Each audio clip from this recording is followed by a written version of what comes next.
Je suis peut-être des derniers survivants ou rescapés d'un cinéma qui a été prodigieux. Je crois qu'il a, non pas tout inventé, mais qui a quand même pris, entre Orson Welles aux États-Unis, Citizen Kane, et les premiers films français, qui étaient un grand cinéma à ce moment-là, je crois tout inventé. Ça veut dire que je ne crache pas dans le potage aujourd'hui quand je vais au cinéma, mais je dois dire que cette période était absolument fabuleuse. J'étais fait pour être expert comptable, vous voyez le genre. Je sortais de l'école supérieure de commerce de Lyon en 1945.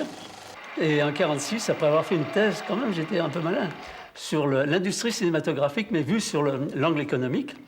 J'étais le seul à avoir fait ça, je ne le savais pas. Tout d'un coup, j'étais parachuté dans les studios, je rencontrais les grands producteurs, Raymond Bordery, qui était Pathé, cinéma. Et tout d'un coup, je me retrouve propulsé dans le milieu cinéma, mais alors côté administratif, j'avais les compétences commerciales, administrateur de production. J'étais d'abord spectateur, et tous les gens que je voyais, parce que je croisais André Luguet, je croisais des gens qui pour nous étaient des stars à ce moment-là. Et alors là, je suis tombé dans le potage. J'ai eu la chance, l'opportunité plutôt, d'être, mais alors stagiaire de 3e catégorie, dans un film que Carnet devait entreprendre, Les Portes de la Nuit. Alors là, j'ai participé à une aventure où chacun jouait un numéro absolument, je dirais, affolant. Ça n'aurait presque dû me faire abandonner le cinéma, parce que chacun faisant son cinéma à l'intérieur d'une équipe technique, on tournait 3 plans par jour, et encore 34 prises. Agostini faisant son numéro d'opérateur, Sivelle, le chef opérateur, faisant son numéro, Carnet faisant son numéro, les acteurs faisant tous des numéros. Il y avait Saturnin Fabre, il y avait Pierre Brasseur, il y avait quand même des grosses pointures. Alors là, je me suis dit non, ce métier me plaît, mais je veux tout de suite diriger, je veux être metteur en scène. Ah bon? J'avais fait ni l'IDEC, ni rien. Et je crée ma propre société de production. J'avais un peu de flair pour trouver un peu d'argent. Et j'ai tourné mon premier court-métrage, bien sûr, mais un court moyen-métrage, Les enfants dorment la nuit, à 22 ans. J'ai eu la chance de travailler avec de très grands techniciens, Henri Alcan, parce qu'on faisait des films comme qu'on appelait de prestige, financés par le Quai d'Orsay, je ne savais pas très bien. On était 3 à faire ce métier. Il y avait Rouquier, Georges Rouquier, qui en a fait pas mal dans ce style. J'en ai fait, puis Franju. Franju en a fait également pas mal.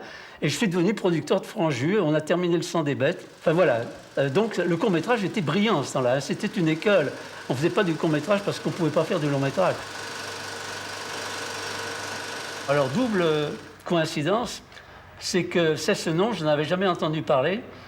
Mais l'un de mes bons amis avec qui je travaillais, Gérard Cyr, on partageait le même studio d'enregistrement et de mixage, Télé-Europe à Paris, me parlait toujours de son village. Il me dit, écoute, il faut que tu passes un week-end, je t'emmène avec Jean-Yann, on passera le week-end dans un midi que tu ne connais pas. Tu connais la Côte d'Azur, tu connais Sefolaté, mais tu viendras dans un pays absolument authentique, des gens qui sont du super pagnol.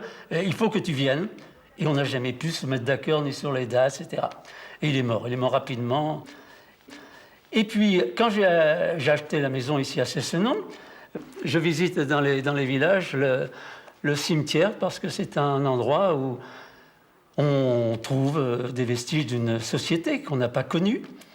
Et le long des allées du cimetière, je m'arrête devant une tombe assez imposante, car la famille est connue dans le pays, Gérard Cyr.